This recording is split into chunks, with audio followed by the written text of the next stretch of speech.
All right, so you know how we love to just cut through all the clutter and really unpack complex issues, right? Absolutely. Well, today we're going to dive deep into this analysis that you sent over, and Okay. it's about something that's so pervasive in the U.S. workforce. Mm, And I think a lot of people experience it, but don't necessarily have the language to talk about it. right. It's this systemic, undermining of male minorities in the workplace. Exactly. Like, their manhood and their professional standing are constantly being chipped away at. It really is a systemic issue. And this analysis, um, it pulls back the curtain on how historical policies, Yeah. racial stereotypes, and just ongoing institutional practices all contribute to this reality for so many men. It's so important to understand these mechanisms. Yeah, definitely. So let's rewind a bit, Okay. because this analysis really emphasizes the historical roots of this problem, right? It does. And one of the most striking things is how early laws and policies in this country really set the stage for a diminished role for minority men in We society. literally baked it into the system. Yeah. So give me some examples. Well, think about Asian American men, historically denied citizenship and pushed into what we're seeing as feminized jobs like laundry work, Cool. or black men, stripped of their autonomy during slavery. Right. And that marginalization continued through segregation and mass incarceration, which disproportionately affects black men even today. So it's not just like random prejudice that pops up. No. It's like the system itself was designed to put certain groups at a disadvantage from the get-go. Exactly. And the analysis uses this term racialized gender constructs to describe this. Okay, break that down for me. Basically, it's the idea that society creates these rigid blueprints of what a real man is supposed to be. Right. And those blueprints often end up being used to unfairly judge and limit minority groups. So like measuring everyone against a standard that wasn't designed for them, Exactly. and then using that to justify treating them differently. Right, and you see this play out historically in things like laws against interracial marriage or discriminatory immigration policies. These policies essentially frame minority men as inherently inferior or not quite male.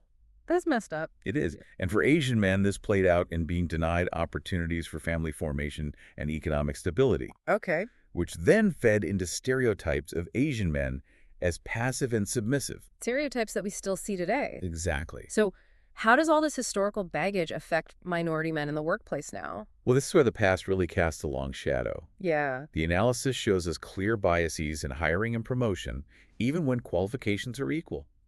Like, how so? Well, for example, one study found that a black man with a clean record statistically receives fewer job callbacks than a white man with a criminal record.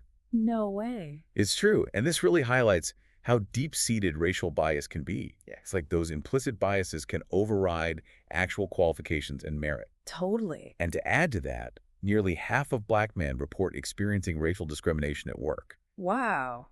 So this issue is widespread. It's not just about getting hired, though, right? Right, it's not just about getting your foot in the door. It's about what happens once you're in. Exactly. Yeah. And one of the biggest hurdles is this whole system of gatekeeping and exclusion from those informal networks. Like the old boys club.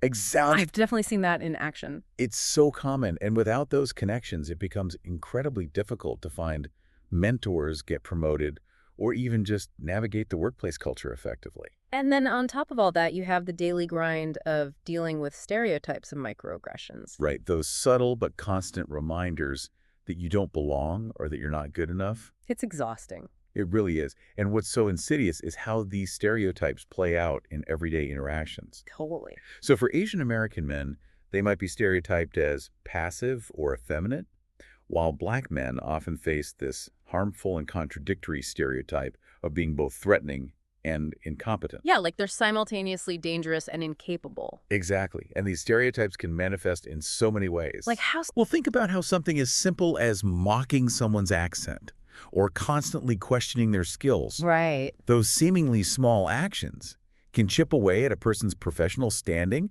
and their confidence over time. Yeah, it's death by 1,000 cuts. Exactly.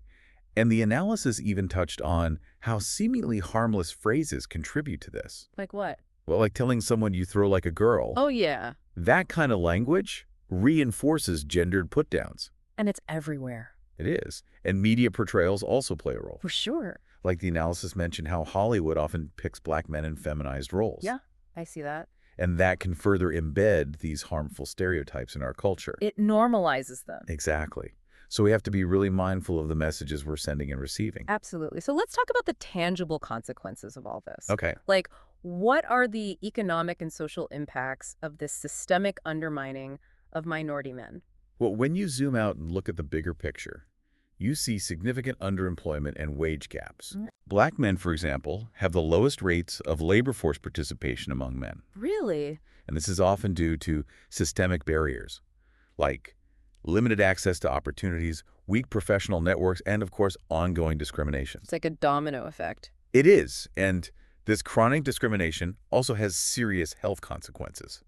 Like, how? Well, it contributes to increased stress, anxiety, and even reduced life expectancy for minority men. Wow. And just navigating these conflicting racial and gender expectations creates an immense mental health burden. It's a lot to carry. It is. And then you factor in the disproportionate criminalization and contribution of black men, Right. which further destabilizes their employment prospects and perpetuates poverty. It's a cycle that feeds itself. Exactly. Yeah. And this economic disadvantage can then impact a black man's ability to fulfill traditional provider roles, Right. leading to further social and familial emasculation. So it's like this multi-layered problem that affects every aspect of a man's life. It really is. So just to recap what we've learned from this analysis, it's showing us that historical disenfranchisement, ongoing workplace discrimination fueled by stereotypes, and this pervasive cultural emasculation all work together to diminish minority men. Exactly. They're all interconnected.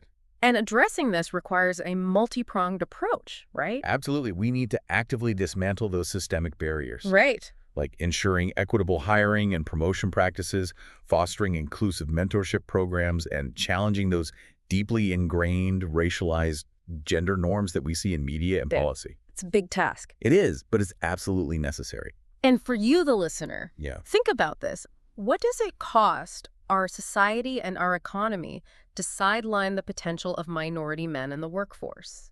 What are we missing out on by not creating a truly inclusive and equitable environment for everyone to thrive? And it's something we all need to consider. Absolutely. Yeah. Thanks for joining us for this deep dive. It's been really insightful. My pleasure. Thanks for having me. And we'll see you next time. See you.